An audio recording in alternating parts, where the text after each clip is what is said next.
Welcome to Anjana Subey audio novels. இன்னைக்கு நம்ம கேட்க போகிற ஒலி புத்தகம் மீண்டும் வந்த சிலையே.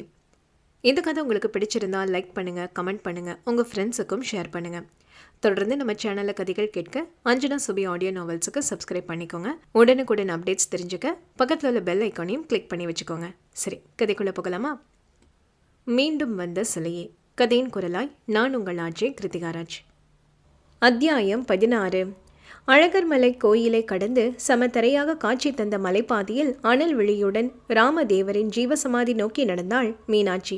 ஒரு வைத்தியனாக மூலிகளை தேடி அந்த காட்டில் சுற்றித் திரியும் அனல்விழியனுக்கு மலை அடிவாரத்திலிருந்து சிறிது சிறிதாக அகலம் குறுகத் தொடங்கிய செங்குத்தான பாதையில் ஏறுவது சிரமமாக தெரியவில்லை. அது மட்டுமின்றி சிறு வயது முதல் அவன் ஓடி ஆடி திரிந்த கானகம். அதனால் தங்கு தடையின்றி நடந்தான். இரு மரங்கிலும் புதர் மண்டி கிடந்த பழக்கமில்லாத கரடு முரடான பாதையில் நடக்க தடுமாறினாள் மீனாட்சி. சிறு கொடிகளை பற்றியபடி ஒற்றையடி வழித்தடத்தில் தத்தி தத்தி ஏறியவள் அனல் விழியனிடம் ராமதேவர் பற்றி பேசியபடி நடந்தாள். ஜீவ முக்தி அடைந்த 14 சித்தர்களுள் ஒருவரான ராமதேவர் காயகல்ப மூலிகை ஆய்வு, யுனானி மருத்துவம், வர்ம மருத்துவம் என சித்த மருத்துவத்தின் பலனை உலகிற்கு அளிப்பதையே தன் பிறப்பின் நோக்கமாக கொண்டவர்.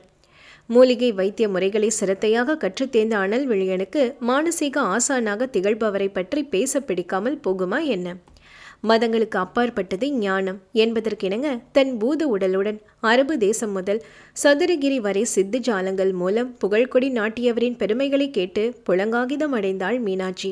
அரேபியர்களின் மனதை மதம் மாறி யோகாபு நாதராக வென்றவர் சதுரகிரியில் யோக நிலை கொண்டு அழகர் மலையில் ராமதேவராக இறையோடு இறையாக இரண்டர கலந்து அருள் பாலிப்பதை அறிந்த மீனாட்சி தன்னிடம் அவர் செய்து காட்டிய சித்து விளையாட்டுகளை நினைவு கூர்ந்தாள். பேசியபடி அந்த குறுகலான பாதையில் நடந்தவர்கள் திடீரென சமத்தரையாக காட்சி தந்த பாதையில் நடக்க ஆரம்பித்தனர். சூரிய வெளிச்சத்தை மறைக்கும் அளவு வளர்ந்திருந்த கோரப்புல் காட்டின் வளைந்து நெளிந்த பாதையின் முடிவில் 2 செங்குத்தான பாறைகளுக்கு நடுவில் அமைந்திருந்தது அந்த சமாதி பீடம்.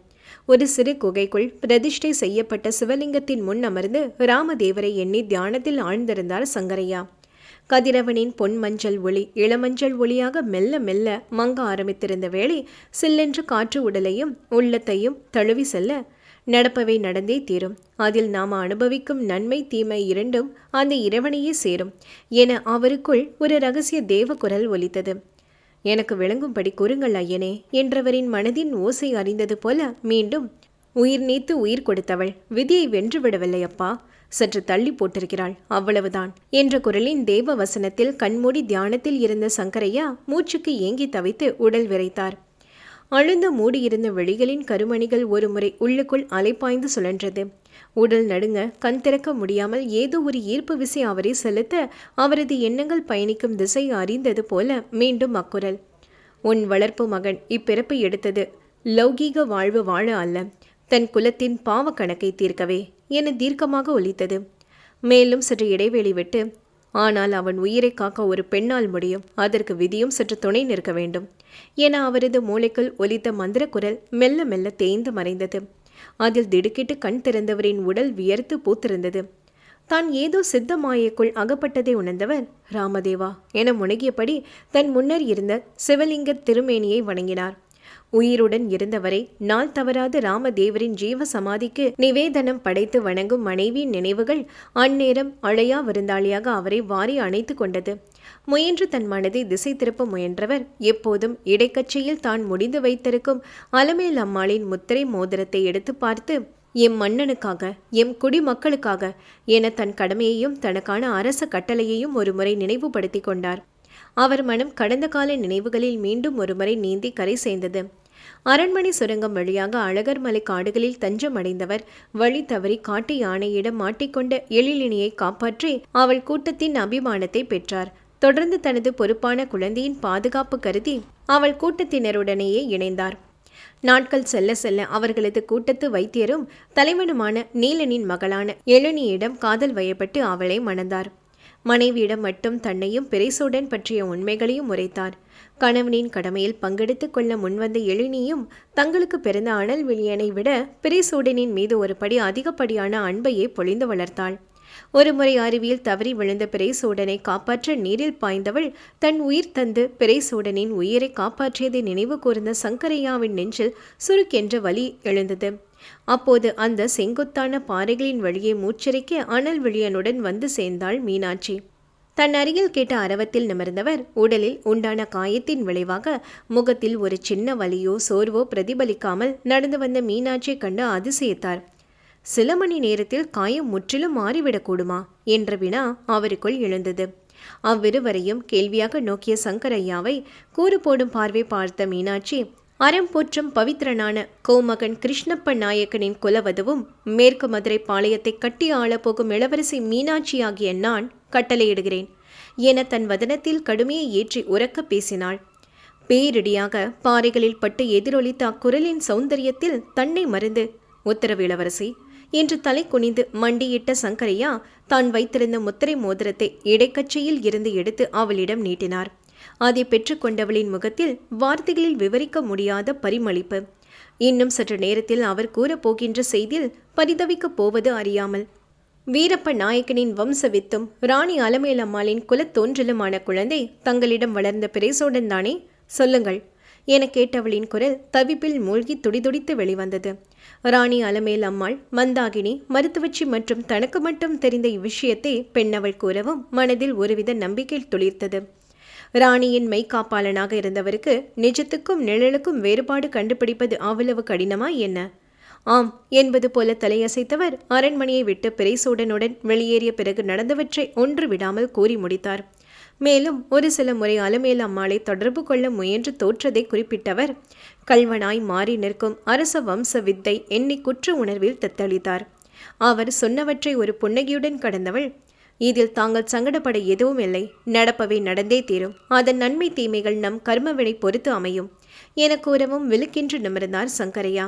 சற்று முன்னர் தியானத்தில் இருக்கும்போது தனக்குள் ஒலித்த அதே வார்த்தைகளை உதிர்த்த பெண்ணை கையெடுத்து வணங்கினார். அவர் செயலை தடுத்த மீனாட்சியும் மெல்ல ராஜ்யத்தில் நடக்கும் குளறுபடிகளால் அலமேல் அம்மாளுக்கு உண்டான துயர் தொடங்கி தனக்கு அண்மையில் அவர் கூறிய ராஜ ரகசியம், தான் பிறைசூடனை சந்தித்த விதம், அவனை அடையாளம் கண்டு ஐயம் கொண்டு அவனுடன் இசைந்து அவர்கள் இருப்பிடம் வந்து சேர்ந்தது வரை சொன்னவள். காட்டில் ராமதேவர் தனக்கு தரிசனம் தந்து இயற்றச் சொன்ன பணியையும் குறிப்பிட்டாள். அதை கேட்டு மகாதேவா என முணுமுணுத்த சங்கரையா ராமதேவரின் சந்நிதியில் பிரதிஷ்டை செய்யப்பட்ட லிங்கத்தை பார்த்து கைகூப்பி, இரும்பை தங்கமாக்கும் ரசவாத ரகசியத்தில் கைத்தேர்ந்த அந்த மகான் புலஸ்தியர் மற்றும் அகத்தியரின் சீடர். இந்த ராமதேவரின் தரிசனம் கிடைக்கப்பெற்ற தாங்கள் பாக்கியவதி. கண்டிப்பாக அவர் தந்தது தோஷமற்ற ரசவாத தங்கமாகத்தான் இருக்க வேண்டும். மிக பத்திரம் இளவரசி என்று உரைத்து அதி தகுந்த பொற்கொல்லனிடம் தந்த சிலம்புகள் செய்யும் பணியை ஆரம்பிக்க ஆவல் காட்டினார். அப்போதுதான் அவை பிறைசூடனின் வசம் சென்றது நினைவு வர அவரிடம் அதை பற்றி உரைத்தாள். போயும் அவனிடம் அதை தந்தீர்கள் இளவரசி என்ற விசனம் தோய்ந்த சங்கரையாவின் முகத்தை கூர்ந்து, ஏன் என பதில் கேள்வி எழுப்பிய மீனாட்சிக்கு அவர் கூறிய விதம் மனதை தைத்தது. ஐயோ, கோயில் குளம் என்று பேசினாலே சுடுமணலாக தகிப்பானே, அவனிடமா கண்ணகி அம்மனின் சிலம்புகள் செய்ய வேண்டும் என காரணம் கூறினீர்கள் என தந்தையிடம் வினவிய வினாவுக்கு பதிலளித்தான் அதுவரை நடப்பவற்றை கவனித்துக் கொண்டிருந்த அனல்வழியன். என்னதான் இருமுறை பிறைசூடனுடன் தர்க்கம் புரிந்த போதும் அவன் சித்தாந்தங்கள் வேறு என புரிந்திருந்தாலும் பிறர் வாய்மொழியாக அதை கேட்கும்போது அது பாவியின் மனோதிடத்தை அசைத்து பார்த்தது. பெற்ற பிள்ளை ஆத்திகத்தையும் வைத்தியத்தையும் இரு கண்களாக கொண்டவன் என்றால், வளர்த்த பிள்ளை புரட்சியையும் நாத்திக சிந்தனையையும் உயிர் மூச்சாக கொண்டிருக்கிறான். இது எப்படி சாத்தியம்? கூறப்போனால் பெற்ற பிள்ளையை விட கூடுதல் கவனத்துடன் வளர்க்கப்பட்டவன் கல்வனாக மாறியது ஏன் என யோசித்தவள் அனல் விழியனின் நெற்றியை அலங்கரித்திருந்த திருநீற்றையும் கழுத்தில் தவழ்ந்த ருத்ராட்சத்தையும் கண்களால் அளந்தாள். அவள் என்ன போக்கு புரிந்தது போல தன் தொண்டையை கனைத்த சங்கரையா தன் மௌனத்திரையை விலக்கி பேசினார்.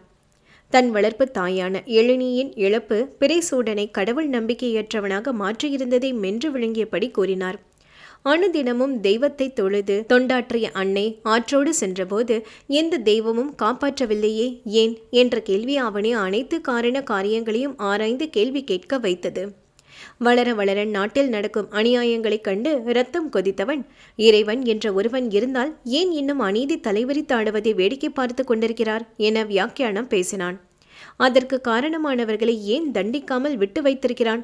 உலகில் ஏன் வறுமையும் பஞ்சமும் ஏற்படுத்தி எல்லோருக்கும் ஒன்று போல் படி அளக்காமல் உயர்வு தாழ்வுடன் படைத்தான் என கேட்டு புத்தியை தீட்டுபவனுக்கு இறைபக்தி வேப்பங்காயாய் கசந்தது.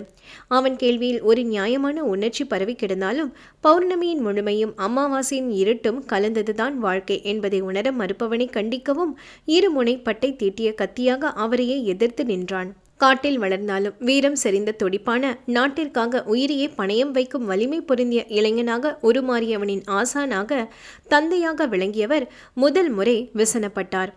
ஒரு குறிப்பிட்ட வயது வந்ததும் அவனது ரிஷி மூலத்தை அவனிடம் தெரிவிக்க நினைத்தவரை அவனது சித்தாந்தங்களும் கொள்கைகளும் விலவிலத்து போக செய்தது. மனித சக்திக்கு அப்பாற்பட்ட சக்தி உலகத்தில் இல்லை என்று கண்மூடித்தனமாக நம்பியவன் மக்கள் புரட்சி உண்டாக்கி கள்வன் என பெயரெடுக்கவும், என்றாவது அலமேல் அம்மாள் இதுதான் நீ என் மகனை வளர்த்த அழகா என கேள்வி எழுப்பினால் என்ன பதில் கூறுவது என யோசித்து அஞ்சினார். சங்கரையா கூறிய செய்திகளை கேட்ட மீனாட்சி தன் வேகத்துக்கு யாரோ தடை போடுவது போல உணர்ந்தாள்.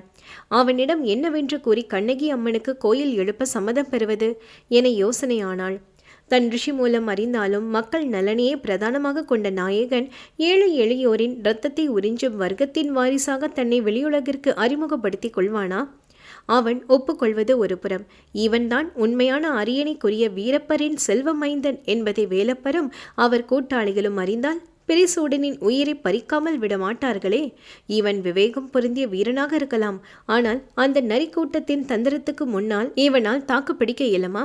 இப்படி தனக்குள் எழுந்த வினாக்களுக்கு விடை காண முயன்றவளின் சிந்தையில் அவரவர் பசிக்க அவரவர்தான் உணவுண்ண வேண்டும். அதனால் இப்பரிகாரத்தை அந்த வம்சத்தின் வாரிசும் அவன் மனைவியும் செய்வதே உசிதம் என்ற சித்தனின் வார்த்தைகள் மூளைக்குள் சிறு வெளிச்ச புள்ளியாய் மின்னியது. அதற்கு ஒத்துசைப்பது போல தன்னை காணும் நேரமெல்லாம் பிரிசூடனின் நேத்திரங்களில் கண்ட பாவம் ஒரு நம்பிக்கையை தோற்றுவித்தது. அந்த கட்டிலங்காளையை காதலால் வீழ்த்தி மாலை சூட்டி அவன் மனதில் சிம்மாசனமிட்டு அமர வேண்டாம், குறைந்தது ஒரு ஓலைப்பாயாவது விரித்து உட்கார்ந்து விட்டு பிறகு அவனிடம் உண்மைகளை தெரிவிக்க முடிவு செய்தாள். அப்படியும் அவன் சம்மதிக்காது போனால் அப்பரிகாரத்தை அவன் மனைவியாக தானே முன்னின்று செய்வது என சூளுரைத்தாள் கன்னிகை. முடிவெடுத்ததும் சங்கரையாவிடம் நேரம் வரும்போது தானே இவ்விஷயங்களை பிரிசூடனிடம் தெரிவிப்பதாகவும் அதுவரை அமைதி காக்க வலியுறுத்திவிட்டு வந்த வழி நடந்தாள் இளவரசி மீனாட்சி. தன் கண் முன்னர் அரங்கேறிய காட்சிகளும் கேட்ட செய்திகளிலும் அனல் விழியனின் மனதில் ஒரு உக்கிரமான காற்று வீசி சுழற்சி அடித்தது. இதுநாள் வரையில் புரியாமல் இருந்த தன் பெற்றவர்களின் செயல்கள் புரிபடவும் அவன் சிந்தை ஒரு கைத்தேர்ந்த வீரனின் வாளை போல சுழன்று கொண்டிருந்தது. தந்தை இருவருக்கும் ஆயுத பயன்பாடுகளையும் போர் முனைகளையும் வித்தைகளையும் பயிற்றுவித்திருந்தாலும் பிரிசூடனிடம் தனி கவனம் செலுத்தியதும் தன் தாய் மூடகமாக தன் தமையன் நாடாளும் மன்னன் என இயம்பியதையும் நினைவடுக்குகளில் இருந்து ஒரு முறை புரட்டி பார்த்தான். பிரிசூடனிடம் கொண்ட பொறாமையால் தன்னை பெற்றவர்களிடம் இத்தனை வருடங்களாக ஒருவித விலகலுடன் நடந்து கொண்டதில் வெட்கினான் இளையவன். திடீரென்று அவனது இருண்டு கிடந்த மனதில் கற்பூரம் ஏற்றியது போல ஒரு ஒளி உண்டானது. அந்த ஒளி வெளிச்சத்தில் தொலைந்தவனின் காதுகளில், வருந்தாதே, போனது போகட்டும், ஆனால் இதற்கான கர்ம பலனை இன்று இல்லாவிட்டாலும் நீ இனி வரும் பிறப்பில் அனுபவித்துதான் ஆக வேண்டும் என்ற குரலில் யாரோ நடுமுதுகில் சவுக்கால் தட்டியது போல திடுக்கிட்டான். மனைவி இருந்த பிறகு அவள் ஆராதித்த சித்தனின் சந்நிதியில் மன அமைதி நாடி சரண் புகுந்த சங்கரையாவுக்கு வெகு நாட்களாக மனதை அழுத்திய பாரம் நீங்கியது போன்ற உணர்வு. இன்னும் என்மேல் கொண்ட வருத்தம் தீரவில்லையா உனக்கு என கேட்டவரின் கரம் அனல் விழியனின் தோளை அழுத்தியது. கேள்வி மகனிடமிருந்தாலும் பார்வை ராமதேவரின் ஜீவ சமாதியை உறுத்தது. அவர் பார்த்து கொண்டிருக்கும் போதே சன்னிதானத்தில் பிரகாசமாக சுடர்விட்டு எரிந்து கொண்டிருந்த அகல் விளக்கு பட்டென அணைந்தது. அதில் அடிமனதில் ஏதோ விபரீதம் நிகழப்போவதாக ஆர்ப்பரித்த உள்ளுணர்வை புறம் தள்ளியவர், விளையா இளவரசியின் நிழலாக தொடர்ந்து அவருக்கு பாதுகாவலாக இருந்து அவர் எடுக்கும் முயற்சிகளில் கை கொடுத்து உதவுவாயா என்றவரின் கேள்வியில் தானாக அவன் தலை ஆடி தன் சம்மதத்தை உரைத்தது. அந்நேரம் அவர் மேல் இருந்த வருத்தமெல்லாம் மழையில் இடித்து செல்லப்பட்ட செம்மண்ணாக மனக்கசடுகள் நீங்க பெற்ற அனல் விழியன், இளவரசி மீனாட்சி காரியங்களில் இந்த உடலை விட்டு உயிர் பிரியும் வரை எப்பாடு பட்டாவது உதவுவேன் என வாக்குறுதி தந்தவனின் கை தானாக தன் தந்தையின் உள்ளங்கையை பற்றி அழுத்தியது. அப்போது ஜீவ சமாதியின் மறுபக்க மலைப்பாறையில் அமைந்த குகைக்குள் யோக நிஷ்டையில் அமர்ந்திருந்த ராமதேவர் மெல்ல விழி திறந்து, பாதை வகுத்தவனுக்கு பயணத்தை தீர்மானிக்க தெரியாதா என கூறி சிரித்தார். இருள் கவிழ ஆரம்பித்த வேளை. அந்த பழக்கமில்லாத அடர்ந்த காட்டுப்பாதையில் மரஞ்செடிகள் மீது மோதிக்கொள்ளாமல் நடப்பது சற்று சிரமமாகத்தான் இருந்தது. கரிய மேகங்கள் பந்தல் அமைத்து மழை தூறல் போட தயாரானது. மீனாட்சியின் கருவழியில் அந்த அமைதியான சூழலை சுற்றி பார்த்து கொண்டிருந்தாலும் சிந்தை தான் அகப்பட்டிருக்கும் பெரிய சங்கடத்தை எண்ணி தவித்தது. காதலை பகடக்காயாக்கி அவனை வளைத்து தன் திட்டத்தை நிறைவேற்ற உத்தேசித்தவளிடம், உனக்கென்ன புத்தி பிசகிவிட்டதா? நீ என்ன பிச்சையா? இப்படி ஒரு விஷ பரீட்சை தேவைதானா என கேள்வி எழுப்பி சீறியது அவள் மனசாட்சி. ஏன் பகடைக்காயாக படப்போவது அவன் காதல் உணர்வுகள் மட்டும்தானா? என் வாழ்வும் மனதும் அதில் அடங்கியிருக்கிறதே என வாதிட்டவளின் மனம் முதல் முறை அவனை சந்தித்த போது தனக்குள் உண்டான கலவையான உணர்வுகளை தன் கடமையை நினைவுறுத்தி மொழிபெயர்க்க மறுத்தாள். தன் உள்ளம் கவர் கல்வனே தன் அத்தான் தான் என உறுதியானதும் அவள் மனதில் ஏதோ ஒரு உணர்வு பொங்கிய பிரவாகம் எடுத்தது. வேண்டாம் மீனாட்சி, வளர்த்த கடனுக்காக நீ உன்னையே இழக்கப் போகிறாய் என்ற புத்தியின் குரலை அலட்சியப்படுத்தி, நான் என் அத்தானிடம் மனதை இழந்து 2 நாட்களுக்கு மேல் ஆகிவிட்டது. வாழ்வோ சாவோ, இனி வரும் 7 பிறவிகளுக்கும் அவனே என் ஜீவநாதம் என்றவளின் தீர்க்கமான முடிவை கேட்டு, இதுவரை முகமே கண்டிராத ஒரு கல்வனுக்காகவா இத்தனை பாடு என கைகொட்டி பரிகசித்த மனசாட்சியின் தலையை தட்டி அடக்கியவளின் விதியை எண்ணி அந்த காலனும் பரிதாபப்பட்டான். ஒரு நிமிடம் தன் நடையை நிதானித்தவள், இறைவா, நான் எடுக்கும் முடிவுகள் அனைத்தும் செயலாற்ற அருள் செய் என வணங்கியவளின் சிந்தையை கலைத்தது தடக் தடக் என காய்ந்த சருகுகளை மிதித்தபடி ஓடிய புறவிகளின் சத்தம். அப்போது அச்சத்தம் கேட்ட திசையில் செவியை பூமியில் வைத்து கேட்டாள். அதன் அதிர்வை வைத்து அப்புறவி செல்லும் திசையை யூகித்து நடந்தவள் சற்று தூரத்தில் பிறைசூடன் தன்னை சிறை வைத்த மலையின் பாதம் தொட்டு நினைத்த அருவியை அடைந்தாள். குரங்குகள் கீரிச்சிட்டு அங்கும் இங்கும் தாவ அடர்ந்த புதரின் இலைப்பகுதியின் பின்பாக பதுங்கினாள் மீனாட்சி. அப்போது சிவப்பு நிற ஆடை தரித்து கண்கள் மட்டும் தெரியும்படி தலைப்பாக்கியுடன் பிணைக்கப்பட்டு ஊஞ்சலாடிய துணி கொண்டு முகத்தை மறைத்திருந்த ஒருவன் புறவியை விட்டு இறங்கினான். வெகு தூரம் பிரயாணம் செய்திருப்பான் போல தன்னிடமிருந்த மரக்குடுவையில் அருவி நீரை நிறைத்து பருகி முதலில் தன் தாகம் தணித்தான். வண்ணமலர் பூத்து குலங்கும் செடிகளையோ அருவியின் அழகையோ ரசிக்க நேரமில்லாமல் அவசரமாக சுற்றுமுற்றும் பார்த்தவன் அருவி வழிந்தோடும் பாறை மறைவில் இருந்து ஒரு பந்தை எடுத்து எண்ணெய் குடுவையில் இட்டு தீமூட்டி நீர் மறைவில் இருந்த அந்த குகைக்குள் நுழைந்தான். அதை பார்த்து கொண்டிருந்த மீனாட்சி தன் மனக்கிடக்கை உணர்த்திய விழியை செயலாக்க முனைந்தாள். வேகமாக பாய்ந்து அந்த இளைஞன் பந்தம் எடுத்த பாறையின் பொந்தை சென்று ஆராய்ந்தவள் அங்கிருந்த மற்றொரு பந்தை கையில் எடுத்து தீமூட்டினாள். ஆனால் நீர்மறைவில் அமைந்த குகையை அவளால் கண்டுபிடிக்க இயலவில்லை. தோல்வியை தழுவியவளின் மூளையில் பளிச்சென ஒரு மின்னல் வெட்டியது. அன்று மாற்றுப்பாதை வழியாக வெளியேறியதை நினைவு கூர்ந்தவள் அந்த புதர் மண்டிய குகை பாதை நோக்கி நடந்தாள். ஒயிங் என்ற காட்டு பூச்சிகளின் ரீங்காரமும் கோட்டான்களின் கோவல்களும் ஜல் ஜல் ஜல் என்று அவளது கொலுசொலிக்கும் பின்பாட்டு பாடி அச்சுறுத்தியது. லேசாக மழை தோற ஆரம்பித்திருக்க விரைந்து புதர் மண்டிய அக்குகை பாதைக்குள் காலெடுத்து வைத்தாள் மீனாட்சி. படபடத்த மனதுடன் வேக எட்டுகளுடன் நடை பயின்றவளின் தீப்பந்தம் குகையின் மற்றொரு எல்லையை அடைவதற்கு சில அடிகள் இருக்கும்போது தன் உயிரை விட்டிருந்தது. லேசான அச்சம் மனதை கவ்வினாலும் அதை இடக்கையால் ஒதுக்கிவிட்டு குகையின் மறைப்பு கல்லை அன்று போல என்றும் தன் பலத்தை திரட்டி நகர்த்தியவள் சத்தமின்றி உள்ளே புகுந்தாள். பெண் அவளின் மெல்லிய கொலுசொலி அந்த நிசப்தமான சூழ்நிலையில் துல்லியமாக கேட்க, யாரது என உரக்க ஒலித்த பிறைசூடனின் கம்பீர குரலில் அங்கிருந்த பெரிய மரப் பேழைகளுக்கு பின்னால் மறைந்து நின்றாள். தன் கால் கொலுசுகளை கழற்றி இடையில் சொருகியவள் தன் மடத்தனத்தை எண்ணி மானசீகமாக தலையில் அடித்து கொண்டாள். குகை மத்தியில் தன் நண்பர்கள் இருவருடன் நின்று இருந்த பிறைசூடனின் இதழ்கள் தேவி என முணுமுணுத்தது. அப்போது அந்த அந்தகாரத்தை போக்க அங்கொன்றும் இங்கொன்றுமாக ஏற்றப்பட்டிருந்த தீப்பந்தம் ஒன்றை அதன் ஸ்தம்பத்தில் இருந்து எடுத்த அந்திரன் நான் பார்க்கிறேன் என கூறி குகையின் இண்டு இடுக்குகளை தீப்பந்த ஒளியில் ஆராய்ந்தான். ஒளி வெள்ளத்தில் அன்னிச்சையாய் உறக்கத்தை தழுவிய வௌவால்கள் சில சிறகை சடசடத்து பறந்தன. அதை திருப்தியுடன் பார்த்த அந்திரன், வௌவால்களின் சத்தம்தான் என கூறியபடி மீண்டும் பிறைசூடன் உரையாடி கொண்டிருந்த குகையின் மத்திக்கு சென்றான். நீ கூறியது போல வீரப்பனின் பட்டத்து குதிரை மூலம் ஓலை அனுப்பி ஆயிற்று பிறைசூடா. அவரை சேர்ந்தவர்கள் நம்மிடமிருந்து இப்படி ஒரு செய்கையை எதிர்பார்க்கவில்லை போலும் என்ற நண்பனின் குரலில் காரியம் தங்கு தடையின்றி முடிந்த சந்தோஷம் தாண்டவமாடியது. இருட்டில் எங்கோ பார்வை பதித்தபடி ஒருவித புருவ சொலிப்புடன் கேட்டுக்கொண்டிருந்த பிறைசூடன், எப்போதும் ஒருவர் நம்மை தாக்கவோ மிரட்டவோ முயல்கிறார்கள் என சந்தேகம் உழைத்தால் கூட எதிரிக்கு முன்னர் நாம் முந்திக் கொள்ள வேண்டும். அவர்களுக்கு யோசிக்கும் அவகாசத்தை கூட தரக்கூடாது என பதில் தந்தான். டக் டக் டக் என குறுக்கும் நெடுக்கும் நடந்தபடி அரண்மனை மற்றும் பாளைய மக்களின் நிலவரத்தை பற்றி மேலும் விசாரித்து அலசினான். அப்போது தயங்கி ராணி அலமேலம்மாள் இளவரசியை தேடி அழகர் மலைக்கு வர ஆயத்தமாவதாக தகவல் வந்துள்ளது என கதிர் நயனன் கூறிய செய்தியில் அவன் நடை பட்டென நின்றது. சரியாக தீபஸ்தம்பத்தின் பக்கத்தில் நின்றவனின் முகத்தில் அவ்வொளி வெள்ளம் பட்டு அவன் திருமுகம் சுடர்விட்டு ஒளிர்ந்தது. கண்களுக்கு இருட்டு மெல்ல பழக ஒளிந்திருந்த பெண்ணுக்கு திடீரென்று ஒளிக்கீற்றின் உபயத்தில் தெளிவாக தெரிந்த கண்ணாளனின் உருவம் உள்ளத்தில் ஆழ பதிந்தது.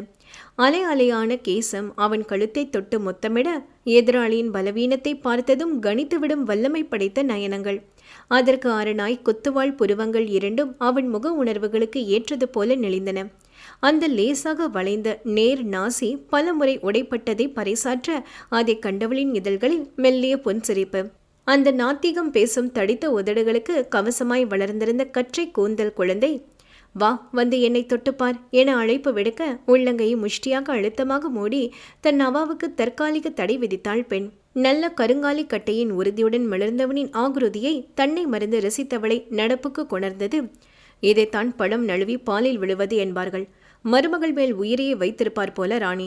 அதனால்தான் இந்த வயோதிக பருவத்திலும் பதறி தவித்து நம்மிடம் சமரசம் பேச வருகிறார் போலும் என்றவன் உரக்க சிரித்து, பார்க்கலாம் நம் கோரிக்கைகளுக்கு அவராவது செவி சாய்க்கிறாரா என்று என மொழிந்தவனின் குரலில் ஒருவித வெற்றி புன்னகை மிளர்ந்தது. அதன் பின்னர் அலமேல் அம்மாளின் வருகையை பற்றி உளவு பார்க்க ஆணையிட்ட பெரிசோடன் அரச கருவூலத்தை களவாட திட்டம் வகுத்தான். இம்முறை நம் இலக்கு சர்வாதிகார அரசின் கஜானா. வரும் பௌர்ணமி அன்று நம் கைவரிசையை காட்ட தயாராகுங்கள் என்றவனின் வார்த்தைகளில் நண்பர்கள் இருவரும் தயங்கினர். இளவரசியை சிறையெடுத்ததில் நம் ஆட்களை கண்டதும் விசாரணையின்றி கொல்லுமாறு வீரப்பனின் அரசு ஆணை பிறப்பித்துள்ளது. இந்நேரத்தில் இத்திட்டத்தை செயல்படுத்துவது தேவைதானா என்ற கதிர் நயனின் தோள் தட்டி இடியென நகைத்தான் பெரிசோடன். இப்போது அவர்கள் கவனம் அனைத்தும் இளவரசியின் மீட்பு பணியில்தான் இருக்கும். இதைவிட நல்ல சந்தர்ப்பம் நமக்கு கிட்டாது என்றவன் தன் தாடையை வருடியபடி, அது மட்டுமின்றி கஜானா காப்பாளர் பெருமாள் செட்டி அன்று தன் குலதெய்வத்தை வழிபட சென்று விடுவார். எனவே நாம் அதிகம் மெனக்கிட வேண்டாம் என தன் திட்டத்தை வகுத்தான். அவன் கட்டளையை ஏற்று அவன் நண்பர்கள் இருவரும் விடை பெற்றனர். அவர்கள் செல்லும் வரை காத்திருந்தவன் குகையின் ஒரு கோடியில் தான் பாதியில் வரைந்துவிட்டு வைத்திருந்த ஓவியம் ஒன்றை தீட்ட ஆரம்பித்தான். அந்த குகையின் சுவரில் மூலிகையால் செய்யப்பட்ட வண்ணங்கள் கொண்டு மிக தத்ரூபமாக அவன் வரைந்து கொண்டிருந்த ஓவியத்தை மறைவில் இருந்து பார்த்து கொண்டிருந்த மீனாட்சி நயனங்கள் அகண்டு விரிந்தது. மெல்ல அங்கிருந்த ஆயுதங்களில் இருந்து ஒரு கூறு வாளை எடுத்தவள் மெல்ல பூனை நடை நடந்து அவன் பின்னோடு சென்று நின்றவள் நிஜத்தை அச்சு பிசகாது நகலெடுக்கப்பட்டது போல பிரத்யட்சமான அந்த சித்திரத்தை பார்த்து சொல்ல முடியாத வியப்பில் ஆழ்ந்தாள். பெண்ணவளின் பிரத்யேக மனம் அவன் ஆசையை தேண்ட அவள் நடந்ததில் இடையில் சொருகியிருந்த கொலுசு குலுங்கி கிண்கிணி நாதமாய் இசைத்தது. அவள் இருப்பை உணர்ந்த போதிலும் திரும்பாமல் தான் வரைந்த சித்திரத்தை ரசனையுடன் வருடியவனின் கைகளில் கனப்பொழுதில் தன் குறுவாளை பாய்ச்ச முயன்றவளை இம்முறை லாவகமாக பிடித்து, ஒரு முறைதான் ஏமாறுவேன் இளவரசி என கண் சுமிட்டி கூறியவனின் கையில் இருந்த மீனாட்சியின் குறுவாள் நங்கென்ற சத்தத்துடன் கீழே விழுந்தது. அடுத்த நிமிடம் முதலையின் வாயில் மாட்டிக்கொண்ட கஜேந்திரனாய் மின்னலென பெண்ணவளின் இரு கரங்களையும் முதுகோடு சேர்த்து முறுக்கி அழுந்து சரி செய்தவனின் பதில் தாக்குதலில் அதை எதிர்பார்க்காத மீனாட்சி நிலை குலைந்தாள். மதிதனை மயக்கும் அவள் மதிமுகத்தில் பார்வையை ஓட்டியவன் பாவையின் கழுத்து காயத்தை ஒரு நொடி தன் நேத்திரங்களால் வருடினான். கண்களில் தீப்பொறி பறக்க அவன் முரட்டு பிடியில் முறைத்து கொண்டிருந்தவளை ஒருவித சுவாரஸ்யத்துடன் பார்த்து, ஒட்டு கேட்பவர்கள் நல்ல விஷயங்களை கேட்பதில்லை என்பதை இளவரசி மீனாட்சி அறியவில்லை போலும், பாவம் எனவும் விழுத்தான் ஆடவன். பெண்ணவள் தங்கள் பிடியில் இருக்கும் தைரியத்தில் அவர்கள் திட்டத்தை அவள் அறிந்ததை எண்ணி அவ்வளவாக அவன் அலட்டி கொள்ளவில்லை. மீனாட்சிக்கும் தற்போது அவன் குணமும் நோக்கமும் ஓரளவு புரிபட அவனிடம் நியாய தர்மம் பற்றி வாதாடுவதை அப்போதைக்கு தவிர்த்தாள். ஆஹா, ஒட்டு கேட்க வந்தால்தானே உங்கள் ஒழுக்க நெறி பற்றி தெரிய வந்தது என பதிலுக்கு அவனை ஏளனமாக விமர்சித்தவளின் பார்வை அவன் வருடிய அச்சித்திரத்தை வரித்தது. தான் ஆடி நெகிழ்ந்த நிலையில் மயக்கமுற்று இருப்பதை பிரதிபலித்து அந்த பிம்பத்தை கண்ட மீனாட்சியின் கண்ண கதுப்பு தொடங்கி செவியின் நுனி வரை செக்க சிவந்திருந்தது. அச்சிவப்பின் காரணம் வெட்கமா கோபமா என அவள் மட்டுமே அறிவாள். அவள் பேச்சில் பிரேசவுடன் தடுமாறுவது அப்பட்டமாக தெரிந்தது. எனினும் அவள் உதிர்த்த சொற்கள் அவன் கோபத்தை கிளற பெண்ணவளின் முகத்தில் மூச்சுக்காற்று மோத நெருங்கி, நீ இன்னும் நீயாகத்தான் இருக்கிறாய் தேவி, மறந்துவிட வேண்டாம் என்றவனின் உடம்பு பிடி சட்டென தளர்ந்தது. இளவரசி மீனாட்சி தேவியாக மாறியதை குறித்து கொண்ட கண்ணிகையின் மனம் ஒரு நிமிடம் தாளம் தப்பி துடித்தது. பெண்ணோ சித்திரமோ அவள் விருப்பமின்றி தீண்டுவது முறையன்று என எங்கோ பார்த்தபடி கூறினாள். அதை கேட்டவன் மீண்டும் அவளது நிழல் வடிவை பார்வையால் வருடி, நிஜம் கை சேருவது கடினம், ஆனால் ஒரு படைப்பாளியாக என் நிஜத்தின் நிழல் பிம்பம் என்றும் எனக்கு மட்டும் முறித்தானது. அது என் சிந்தையை விட்டு ஒரு பொழுதும் நீங்காது என்றவன் அவளை திரும்பி பார்க்காது விடு விடுவென குகையின் மாற்றுப்பாதை நோக்கி எட்டுக்களை போட்டான். என் நிஜத்தின் நிழல் பிம்பம் என்ற பிரிசூடனின் வார்த்தைகளில் மீனாட்சிக்குள் ஒரு மலர் தன் மடல் விரித்து மனம் பரப்பியது. ஆனால் தத்தையின் நிழலை மட்டுமல்ல, நிஜத்தையும் வெறுத்து ஒதுக்கி அவன் மனம் வெறுமையை தத்தெடுக்கும் காலம் வெகு விரைவில் வரும் என அப்போது அவள் நினைக்கவில்லை. கதையில் அடுத்து என்ன என்பதை தெரிந்து கொள்ள எங்களோடு இணைந்திடுங்கள். இந்த கதை உங்களுக்கு பிடிச்சிருந்தால் லைக் பண்ணுங்கள், கமெண்ட் பண்ணுங்கள், உங்கள் ஃப்ரெண்ட்ஸுக்கும் ஷேர் பண்ணுங்கள். மீண்டும் அடுத்த அத்தியாயத்தில் சந்திப்போம். நன்றி.